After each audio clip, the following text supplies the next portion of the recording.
하나님께서 오늘 우리에게 주신 말씀은 구약성경 시편에 있는 말씀입니다. 구약성경 시편 119편, 제가 가지고 있는 성경으로 894페이지에 있습니다. 시편 119편 105절부터 112절까지의 말씀, 시편 119편 105절부터 112절까지에 있는 말씀, 함께 하나님의 말씀을 한 목소리로 봉독하여 올리겠습니다. 시작. 주의 말씀은 내 발의 등이요 내 길의 빛이니이다. 주의 의로운 규례들을 지키기로 맹세하고 굳게 정하였나이다. 나의 고난이 매우 심하오니 여호와여 주의 말씀대로 나를 살아나게 하소서. 여호와여 구하오니 내 입이 드리는 자원 제물을 받으시고 주의 공의를 내게 가르치소서. 나의 생명이 항상 위기에 있사오나 나는 주의 법을 잊지 아니하나이다. 악인들이 나를 해하려고 올머를 놓았사오나 나는 주의 법도들에서 떠나지 아니하였나이다. 주의 증거들로 내가 영원히 나의 기업을 삼았사오니 이는 내 마음의 즐거움이 됨이니이다. 내가 주의 율례들을 영원히 행하려고 내 마음을 기울였나이다. 아멘. 오늘은 본문의 말씀 시편 119편 105절에서 112절까지의 말씀을 가지고 위기 앞에 서 있는 그리스도인이라고 하는 제목으로 함께 말씀을 나누려고 합니다. 사도 바울의 입장에서 보면 이 세상에 있는 사람들은 크게 두 가지 부류의 사람들로 나뉘어집니다. 첫 번째 사람들은 사도 바울들이 너무너무 좋아하고 그들을 위해서 기도했던 하나님의 아들 예수 그리스도를 영접함으로 말미암아 의롭게 되었고 천국의 소망을 살아가지고 이 땅을 살아가는 우리와 같은 그리스도인들입니다. 두 번째 사람들은 짐작하시겠지만 그리스도인이 아닌 사람들, 우리가 흔히 세상 사람들이라고 이야기하는 넌 크리스찬인들입니다. 전에는 이 넌 크리스찬을 비그리스도인이라고 표현했는데 요즘에 와서는 선교학적 관점이 조금 바뀌어서 아직 크리스찬이라고 부르기도 합니다. 이미 크리스찬이든 아직 크리스찬이든지 상관없이 사람은 분명히 생각이라는 것을 할 수 있는 존재로 창조함을 받았고 따라서 그 생각으로 꿈을 꾼다라고 하는 공통점을 지니고 있습니다. 오늘보다 더 나은 내일, 올해보다 더 나은 내년을 꿈꾸면서 사람들은 소망을 가지고 때로는 높은 산에 올라 일출을 바라보며 그 소망을 꿈꾸고 다짐하기도 하고 새로운 계획을 세우기도 합니다. 그리고 각자가 가지고 있는 소망을 향해서 1년 내내 부지런히 달려가는 것이지요. 문제는 이미 그리스도인이든 아직 그리스도인이든지 그 소망의 많은 부분들이 우리가 체감적으로 체념된다라고 하는 사실에 있습니다.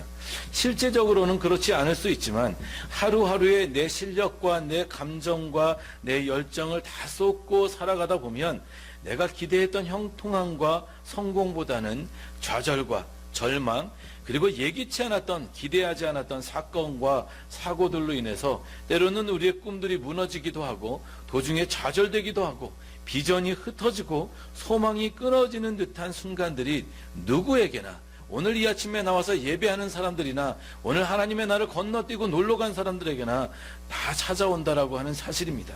즉 하나님의 사람이든지 하나님의 사람이 아니든지 상관없이 이 세상을 살아가는 사람에게는 누구에게나 위기라는 것이 찾아올 수 있는 것은 분명한 사실이고, 그리고 그 위기가 우리가 생각하는 것보다 훨씬 더 자주 우리를 찾아오는 것이 문제입니다. 즉 우리가 피할 수 없을 정도로 자주 우리에게 방문을 하는 것입니다.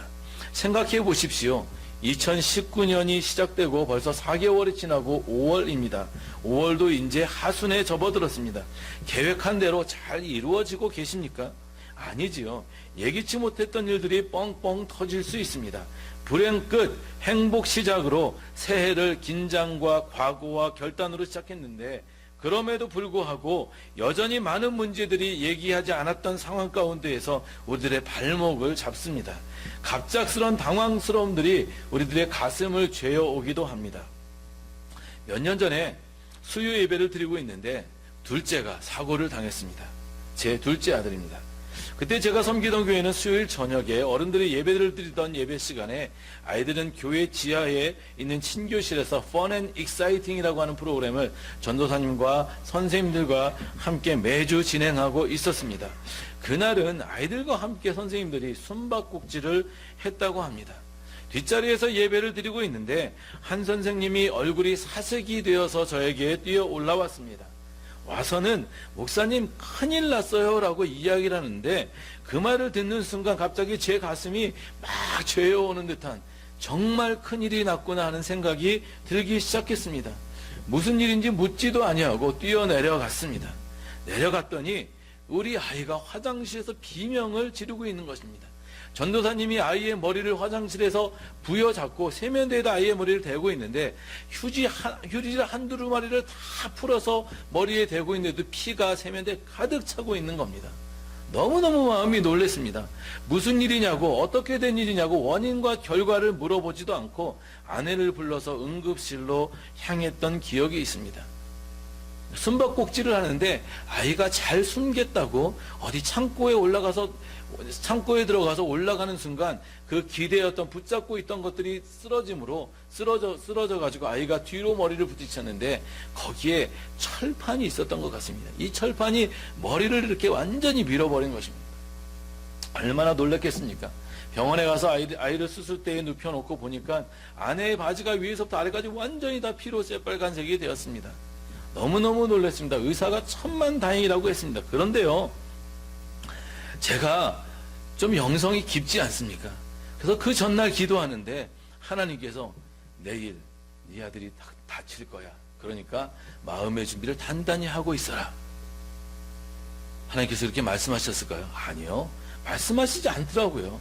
그렇게 제 마음을 아프게 하고 힘든 일이 갑자기 일어나는데도 제가 하나님을 섬기는 종인데도 불구하고 하나님 말씀하시지 않더라고요. 저는 전혀 몰랐습니다. 이렇게 전혀 예기치 못한 상황들, 하나님 차라리 제가 다치는 게 더 낫습니다. 제가 아픈 게 더 낫습니다. 라고 하는 상황들이 우리에게 일어나곤 한다는 것입니다. 이렇게 생명에 관계된 일뿐만이 아니라 경제적인 사건들도 우리 주위에서 나를 향하여 일어날 수도 있고요.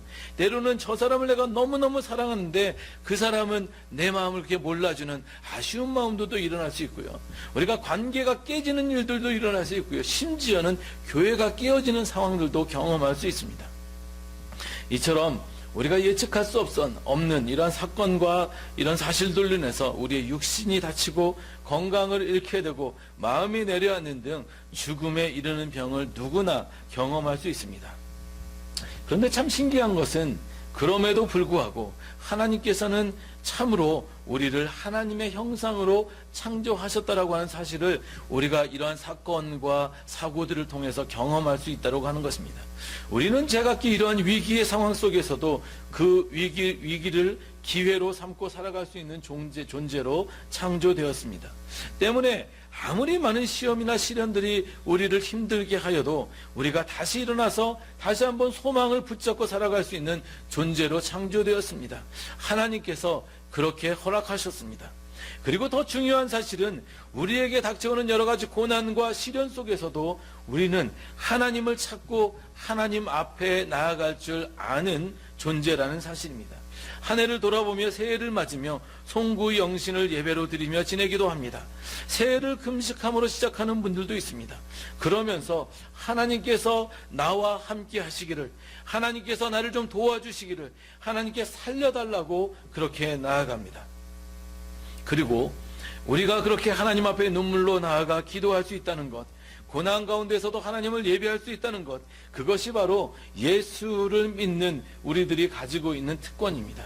우리가 아플 때, 우리가 힘들 때, 우리가 무너질 것만 같은 상황 가운데에서도 우리가 기댈 수 있는 유일한 벽이 있다면, 우리가 기댈 수 있는 유일한 창조주가 있다면 그것이 하나님이시고 그 하나님이 우리의 도움이 되신다라고 하는 것, 그것이 바로 우리가 예수님을 믿고 있는 특권입니다.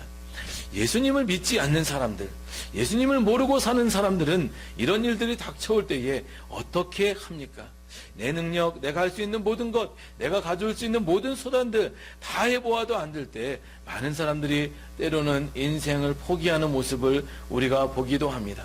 지난주에 한 어머니와 한 딸이 강가에 올라가서 다리 위에서 투신 자살하려고 했습니다. 왜 그랬을까요? 이유는 모르지만 그러나 여자 경찰이 와서 그 딸의 이름을 불러주었을 때 그 딸이 울면서 죽음으로부터 돌아서서 생명으로 옮겨졌다고 하는 사실을 우리가 뉴스에서 봅니다. 무슨 일이 있었는지, 경제적으로 어려웠는지, 마음이 힘들었는지, 어떤 사람들이 그들을 괴롭혔는지, 아니면 예기치 않은 정말 그런 사건과 사고들이 그들을 고난과 역경과 환난 가운데로 밀어 넣었는지 아무도 모릅니다. 그러나 누군가가 그의 이름을 불러주었을 때 그가 힘을 얻었던 것처럼 우리가 어려운 가운데 있을 때에 우리에게 특권이 있다고 한다면 우리가 부를 이름이 있고 또 끊임없이 우리를 그 자리에서 불러내어 주시는 하나님이 있다고 하는 사실을 잊지 마시기 바랍니다.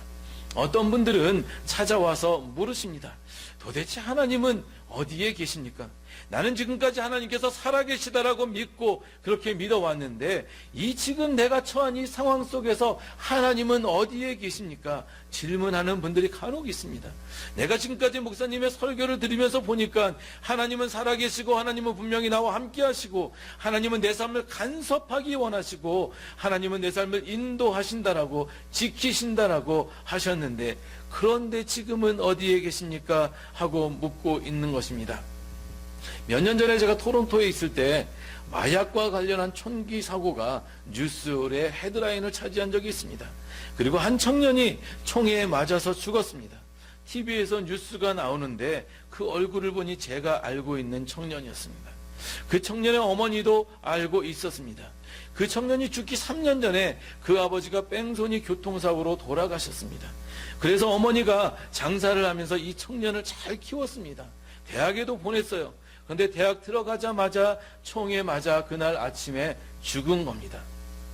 그 어머니가요, 아들이 죽으니까 인생을 거의 포기하시더라고요. 잘 되던 가게도 열지 아니하고 집에서 시름시름 앓고 계시더라고요. 끼니도 걸으면서 하루 종일 울기만 합니다. 신방을 갔습니다. 갔더니 울면서 목사님 제가 살 이유가 없습니다 라고 이야기를 하는데 제가 무슨 말을 못하겠는 거예요. 내가 살고 싶은 아무 소망이 없습니다 라고 하면서 왜 하나님은 도대체 왜 나에게 그러십니까 라고 이야기를 하시는 거예요. 여러분 성경에 보면 고난 가운데서 하나님을 만난 의인이라고 불리우는 욥이라고 하는 분이 계십니다. 오늘 우리가 있는 시편 바로 전에 욥기가 기록되어져 있는데 총 42장으로 되어져 있습니다. 드라마 같은 인생 이야기입니다. 읽어보시면 도움이 되실 겁니다.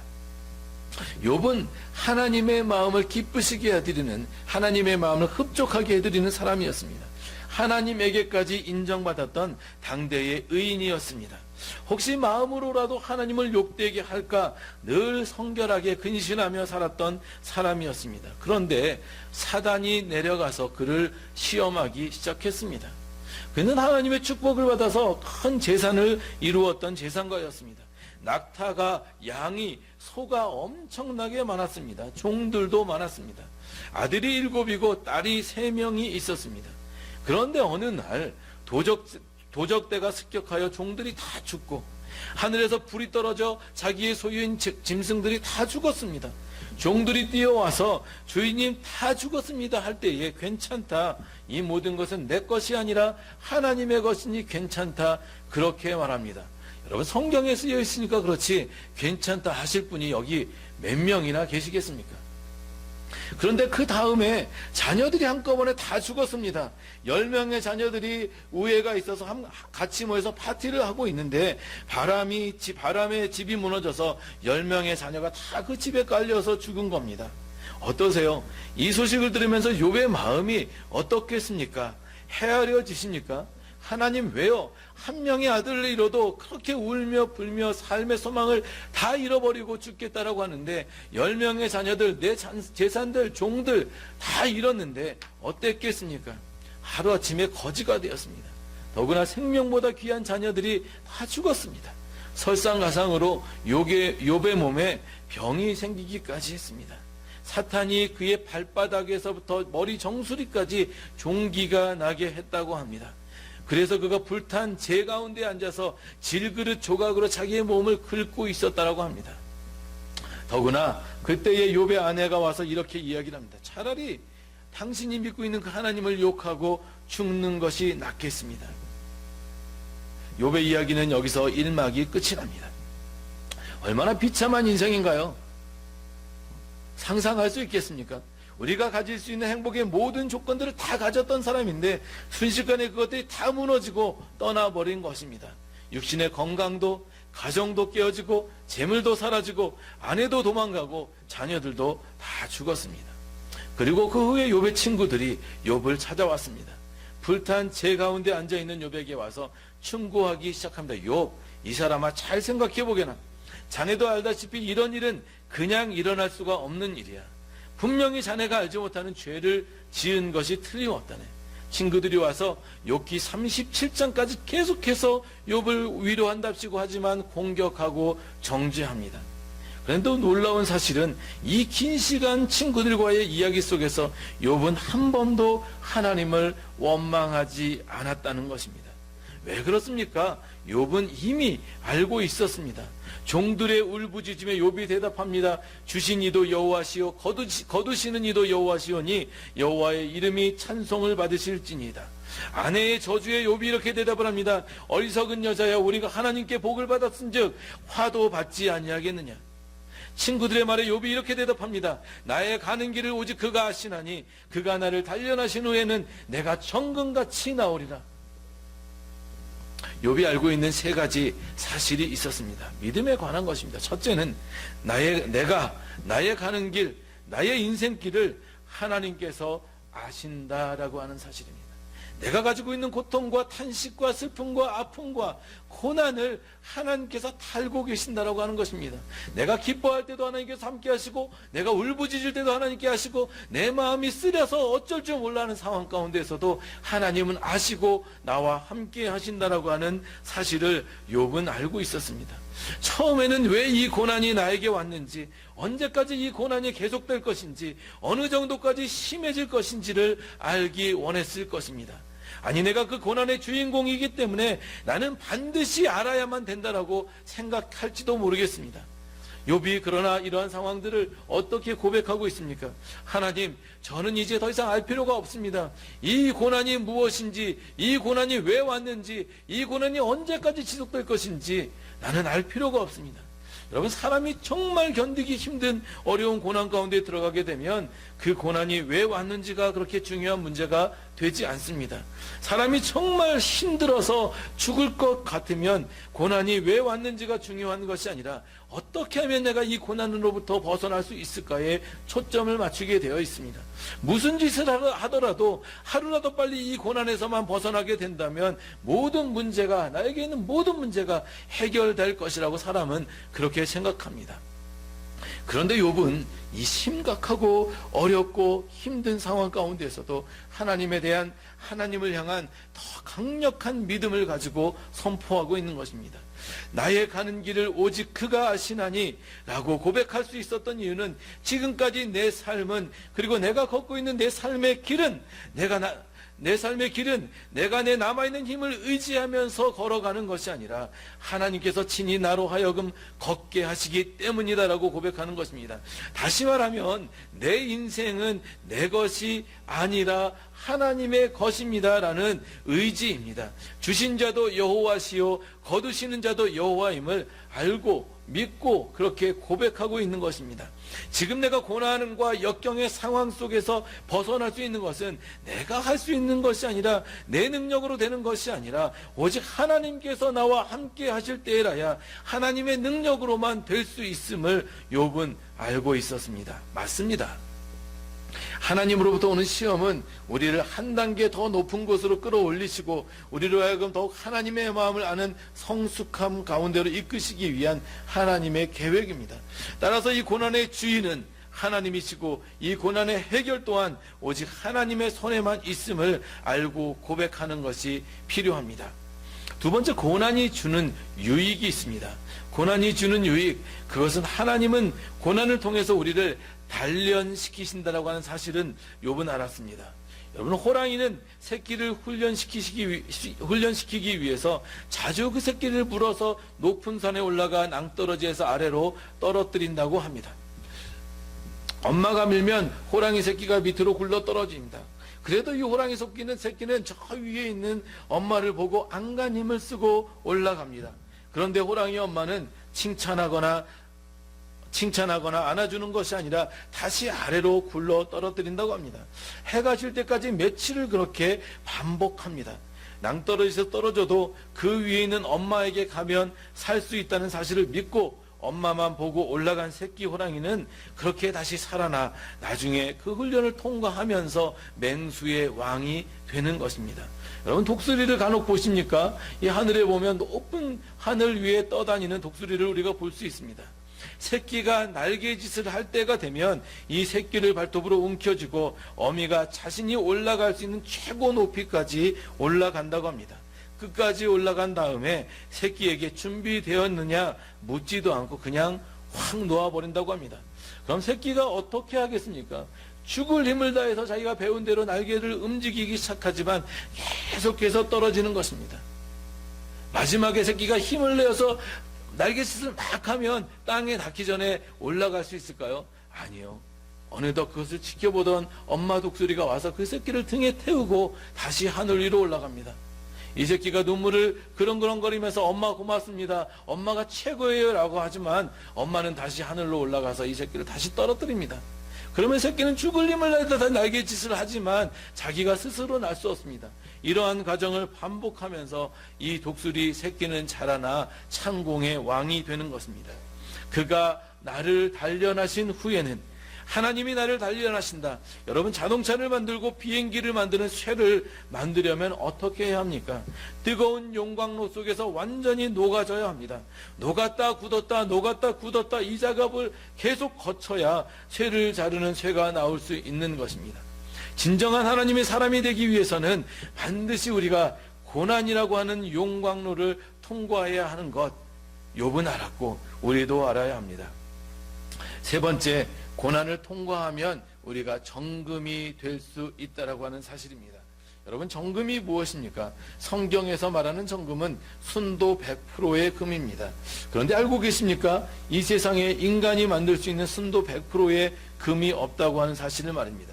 99.9%까지는 있습니다. 우리는 그것을 순금이라고 이야기를 합니다. 아직까지 사람의 힘으로, 사람의 기술로, 사람의 능력으로 순도 100%의 금을 만들기가 어렵다고 합니다. 그런데 성경에서는 순도 100%의 금을 만들 수 있다고 합니다. 어떻게 만들 수 있습니까? 고난을 통과해서 만들 수 있다고 합니다. 그렇게 귀하게, 그렇게 아름답게, 그렇게 소중하게, 그렇게 찬란하게 하나님께서는 고난이라고 하는 이 굴레를 통과하면서 우리를 그렇게 정금같이 만들어내십니다. 그러면 이 고난 중에서도 이 놀라운 사실을 우리가 고난 중에서도 깨닫기 위해서는 어떻게 해야 합니까? 많은 사람들이 고난을 통과하면서 넘어집니다. 처음에도 함께 나누었지만 하나님을 믿지 않는 아직 그리스도인들이 아닌 사람들은 이러한 상황에 닥치게 되면 무엇을 해야 할지, 어떻게 해야 할지를 모릅니다. 그들은 모르기 때문에 고난이 나에게 닥쳐오면 고난을 바라보게 되고 고난에 집중하게 되고 고난 가운데 깊이 들어가게 됩니다. 들어가면 들어갈수록 내 발 앞에 놓여진 장애에 대한 두려움으로 절망과 좌절과 낙심 가운데 빠져 때로는 삶의 목적도, 인생의 의미도, 그리고 자기의 생명까지도 포기해 버리고 맙니다. 그러면 우리가 이 사람들하고 다르다면, 나는 그리스도인이라고 하면 우리가 가지고 있는 고난을 통과할 수 있는 해답, 특권은 무엇이 있겠습니까? 우리에게는 고난을 이길 수 있는 무기가 있습니다. 하나님께서 우리에게 많은 방어체계들을 허락하여 주셨는데 특별히 무기 하나를 주셨습니다. 그것은 무엇이냐면 검입니다. 검. 하나님께서 우리에게 칼을 허락하여 주셨습니다. 원수마귀의 대적, 원수마귀의 공격을 파할 수 있는 검, 즉 하나님의 말씀을 우리에게 허락하여 주셨습니다. 하나님의 말씀을 손에 들고 있어야, 하나님의 말씀을 제대로 휘두를 수 있도록 훈련되어져야, 하나님의 말씀을 정확하게 공격할 수 있어야 우리가 고난 가운데서 사단과의 전투에서 승리할 수 있는 것입니다. 그래서일까요? 오늘 본문에서 시편의 저자 다윗은 이렇게 고백합니다. 주의 말씀은 내 발의 등이요 내 길의 빛입니다. 여러분, 캠핑을 한두 번 정도는 가보셨을 것입니다. 캠핑 가면요, 저녁에 보면 가로등이 없더라고요. 길은 분명히 있는 것 같은데 등이 없습니다. 사람이 얼마나 약한 존재인 줄 아십니까? 길이 없어도 불평하고요, 길은 있지만 등이 없어도 불평하더라고요. 그래서 캠핑 갈 때에는 꼭 여분의 등을 가지고 가야 합니다. 그래야 길을 찾아 걸을 수 있고 길을 잃지 않을 수 있습니다. 다윗이 그렇게 고백하고 있습니다. 본문 105절 말씀에 주의 말씀은 내 발의 등이요 내 길의 빛이니이다. 107절 말씀에 나의 고난이 매우 심하오니 여호와여 주의 말씀대로 나를 살아나게 하옵소서. 이 깜깜하고 어두운 세상, 아무것도 보이지 않는 세상, 한치 앞도 볼 수 없는 이 고난의 세상을 살아가면서 우리가 하나님의 인도하심을 알고 특별히 예견하지 못했던 위기와 고난 가운데에서도 하나님의 인도하심을 온전히 붙들기 위해서 우리는 하나님의 말씀 안에 거하는 삶을 살아야 합니다. 그래야 주의 말씀대로 우리가 살아날 수 있습니다. 그렇다면 하나님의 말씀을 제대로 알고 사용하기 위해서, 우리가 말씀과 일체가 된 삶을 살기 위해서 우리에게 어떤 과정이 필요합니까? 지금부터 적으셔야 됩니다. 기억하셔야 됩니다. 첫째는 들으셔야 합니다. 말씀을 많이 들으셔야 합니다. 로마서 10장 17절에 보면 그러므로 믿음은 들음에서 난다라고 기록하고 있습니다. 말씀을 많이 들으면 들을수록 믿음이 생기게 되어 있습니다. 여러분도 자녀들에게 계속해서 끊임없이 이야기하지 않습니까? 내 스스로가 내가 하는 말이 잔소리라는 생각이 들m에도 불구하고 계속 이야기를 합니다. 왜 그렇습니까? 내 자녀에게 이 말이 필요하기 때문입니다. 내 사랑하는 자녀에게 바른 믿음, 바른 가치를 심어주기 위해서 끊임없이 이야기하는 것입니다. 그리고 또 그렇게 하셔야 합니다. 어떤 목사님들은 인터넷을 통해서 설교를 듣지 말라고 하십니다. 왜냐하면 인터넷 설교를 듣다 보면 자기가 베낀 것 탄론할 수도 있다고 듣지 못하게 하시는 분들도 있습니다. 그러나 여러분, 많이 좀 들으시기 바랍니다. 주일에 교회에 와서 설교 들으시고, 그리고 혹시 설교 더 듣고 싶으신 분이 있으면 물어보시기 바랍니다. 제가 좋은 목사님들 추천해 드릴 수 있습니다. 아무거나 듣지는 마시고요. 좋은 목사님들, 재미있는 목사님들 설교, 저보다 더 말씀 잘하시는 분들이 많이 있는데 그분들의 말씀을 들으시기 바랍니다. 왜냐하면 믿음은 들음에서 나기 때문입니다. 두 번째는 성경을 읽어야 합니다. 성경을 읽으셔야 합니다. 사실은 제가 오늘 원고를 준비하면서 여러분에게 묻고 싶었습니다. 성경을 매일 읽으시는 분 손 들어 보십시오. 그러나 이 질문을 뺐습니다. 설교를 듣다가 제 눈을 피할까봐 제가 뺐는데, 시간을 내서 반드시 읽으셔야 합니다. 그리고 소리 내서 읽으시면 더 좋습니다. 기도만 하나님과의 대화가 아닙니다. 말씀을 읽는 것도 하나님과의 대화입니다. 천천히 소리내서 말씀을 읽게 되면 읽는 중에 하나님께서 말씀을 통해 말씀하시는 음성을 들으실 수 있습니다. 하나님, 제가 고난 가운데 있는데, 지금 어려운 가운데 있는데 어떻게 해야 합니까? 말씀을 읽으십시오. 우리가 만날 모든 상황과 환난을 하나님께서 이미 이 성경 말씀을 통해서 다 말씀하셨습니다. 하나님, 나를 배신한 사람을 제가 어떻게 상대해야 합니까? 여러분, 호세아 선지서를 펴니까 하나님께서 뭐라고 말씀하십니까? 가서 용서해주고 오히려 사랑하고 데리고 와라. 호세아가 어떤 사람이었습니까? 하나님의 사람이었습니다. 선지자입니다. 그런데 창녀를 데리고 와서 아내를 맞으라는 하나님의 말씀에 순종해서 가서 돈으로 사서 데리고 와 결혼한 선지자였습니다. 그런데 이 창녀인 아내가 또 나가는 것입니다. 자식 하나 낳고 나가고, 둘 낳고 나가고, 셋 낳고 나가고. 호세아가 하나님 앞에 나와서 이야기합니다. 하나님, 나 힘듭니다. 저 여자 데리고 살기 힘듭니다. 어떻게 해야 됩니까? 하나님이 또 말씀하십니다. 가서 데리고 와서 사랑해주고 살아라. 하나님께서 계속해서 말씀하시는 거예요. 순종하는 겁니다. 좀 아니다 싶어도 말씀대로 순종하며 사니까 축복받는 겁니다. 세 번째는 공부하셔야 됩니다. 여러분의 성경 주일에 와서 듣지만 마시고 집에 가서 읽는 것에서만 그치지 마시고 반드시 공부하셔야 됩니다. 빨간색 펜을 드시든지 색연필을 드시든지 형광펜을 드시고 밑줄 치면서 동그라미 치시면서 기억하실 건 기억하시고 공부하시기 바랍니다.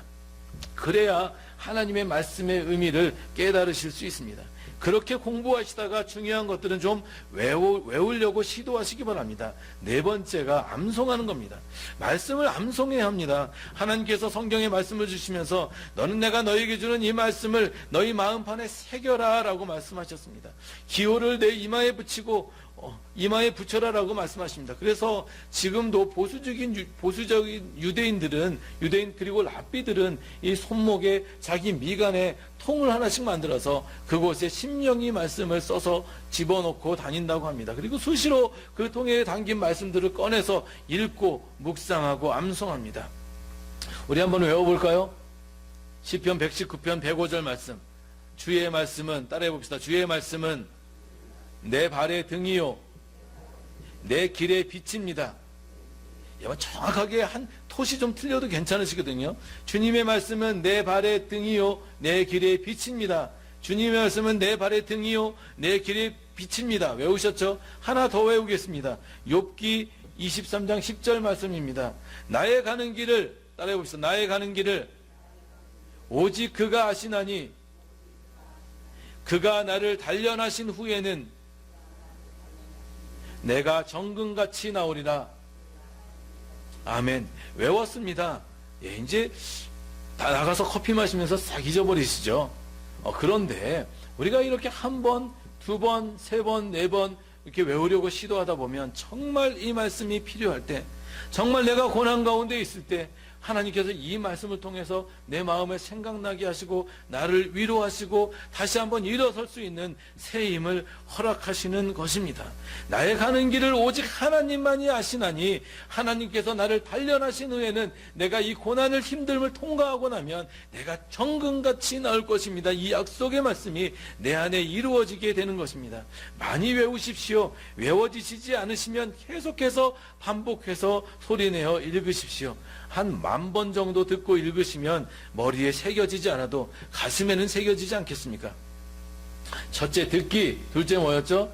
읽기, 셋째 공부하기, 네 번째 암송하기, 그리고 마지막 5번째는 묵상하는 겁니다. 하나님의 말씀을 묵상하는 겁니다. 묵상하는 방법에 대해서는 나중에 함께 성경 공부를 통해서 나누겠지만 우리가 반드시 하나님의 말씀을 묵상해야 내 삶의 어플리케이션 적용해야 그 말씀이 내 것이 되는 것입니다. 이 하나님의 말씀이 내 삶 가운데 살아있게 만들어야 합니다. 이 말씀이 지금 살아있고 살아있는 말씀으로 내 삶 가운데서 끊임없이 움직여 주어야 합니다. 사랑하는 성도 여러분, 아직까지 우리는 편안하다 그렇게 말할 수 있습니다. 아직까지 나는 별 문제가 없습니다라고 그렇게 이야기할 수도 있습니다. 그러나 우리가 살아가는 인생길 누가 장담할 수 있겠습니까? 갑자기 오늘 밖에 나가다가 위기가 나에게 닥칠 수도 있고 내가 알지 못하는 문제들이 이미 찾아와 있을 수도 있습니다. 어쩌면 이미 와 있는데 내가 그 심각성을 깨닫지 못하고 있을 때도 있습니다. 그때를 위해서 우리가 하나님의 말씀에 거해야 됩니다. 왜? 이 말씀은요, 나의 인생 계획서요, 나의 행동 지침서이기 때문입니다. 내가 이 말씀을 알아야, 행동 지침서를 알아야 내가 어떻게 행동해야 될지, 내가 어떻게 대처해 나가야 될지, 내가 어떻게 움직여야 될지, 어디로 가야 될지를 알게 되지 않겠습니까? 주의 말씀이 내 입에 꿀송이보다 더하나이다. 이 고백을 한 시편의 저자는 주의 말씀이 자신의 삶에 살아 있었기 때문에 주의 말씀대로 살아서 주의 말씀이 이루어지는, 주의 말씀을 이루어지는 삶을 살 수 있었습니다. 우리도 그렇게 여러 가지 문제들 속에서 때로는 더 심한 고난과 역경 속에서 환난 가운데에서도 하나님의 말씀이 내 삶에 이루어지는 것을 경험하며 살아가시는 축복을 오늘 받으시기를 바랍니다. 함께 기도하겠습니다. 하나님 아버지, 여러 가지 어려운 가운데에서, 고난 가운데에서도 하나님, 다윗이 하나님의 말씀으로 인해서 내가 살아날 수 있습니다 라고 고백했던 것처럼 하나님, 우리가 이 세상을 살아가면서 참으로 내 삶에 내가 예기치 않았던 많은 문제들과 위기들을 경험할 수 있습니다. 사회적으로도, 정치적으로도, 경제적으로도 나와는 전혀 상관이 없는 것 같은 문제들과 일들이 때로는 나의 등 뒤를 치고 나의 하나님 다리를 꺾어놓는 일들이 하나님 아버지 내게 경험될 수 있습니다.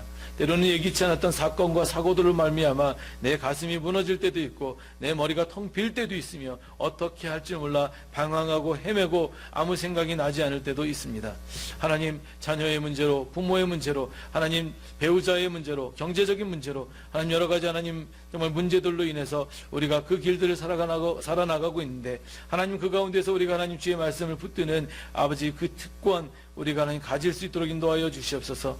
하나님께서 우리에게 주신 그 특권을 우리가 하나님 잊어먹지 않고 까먹지 않고 장롱 속에 넣어두지 않고 하나님 정말 그 특권을 사용하여 말씀대로 살아가 승리하는 인생을 살아갈 수 있도록 인도하여 주시옵소서. 내 능력과 내 힘과 내 권세와 하나님 내 것 가지고 살아가는 것이 아니라 하나님의 능력으로, 하나님의 말씀으로, 하나님을 믿음으로, 하나님을 의지함으로, 하나님의 도움으로 살아가는 인생 되게 하여 주셔서 높이 오르는 독수리처럼 그 산꼭대기에 올라간 호랑이처럼 우리가 그렇게 하나님의 지으신 바대로 살아가는 저희들 될 수 있도록 하나님 축복하여 주시옵소서.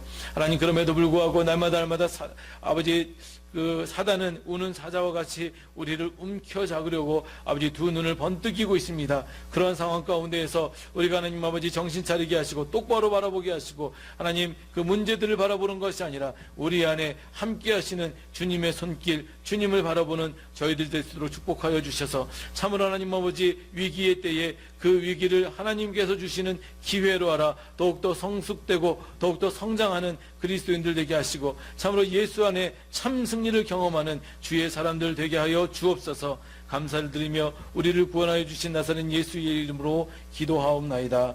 아멘.